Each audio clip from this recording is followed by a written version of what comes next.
good Monday morning. It's Pastor Brian, and it's time to dig deeper into our message from yesterday here at Friendship Baptist when we kicked off our summer series, Summer Dreams. And boy, we started with a good one. The dream of Jacob's ladder, probably one of the most famous dreams in all of the Bible and really all the world. And yes, I had a bad pun or two in there with "don't sleep on this one." Sorry for the puns. But it was a great study.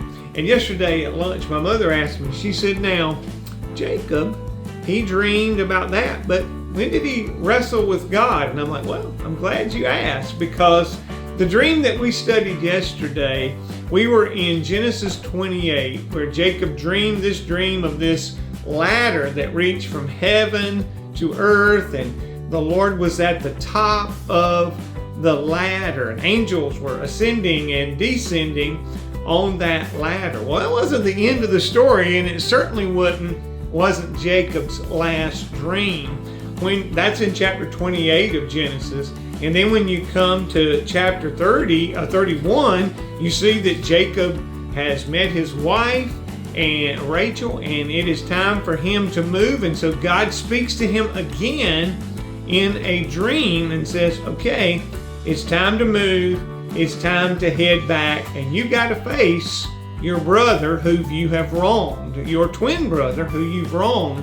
It's time to face some consequences. And so God spoke to him again, and Jacob obeyed, and he moved back. And then you come later, it was at chapter 31 or 32. In chapter 32 is when Jacob physically wrestles with God. Now that's some kind of a dream. Actually, that wasn't a dream. He really wrestled with God. And so as we move through these dreams this summer, we're going to see that God gets our attention and God moves us, not always through our dreams, but certainly through His Word and through His will and our obedience to His Word and to His will. God gets our attention and God moves us, just as He did with Jacob. And I want to challenge you again, just as we said yesterday, don't make God speak to you in a dream. Let God speak to you through His Word. Loud and clear, God is speaking. We just need to listen. Put on those spiritual ears and listen to what God says, and He will move and work in our lives. Well, let's continue to pray. We're praying for Bible schools this month. We're praying for mission trips throughout this summer. Let us continue to listen to God and pray, God, send me. Send me. Just as He did Jacob, He'll send you too, as well as me. Have a great week, friends.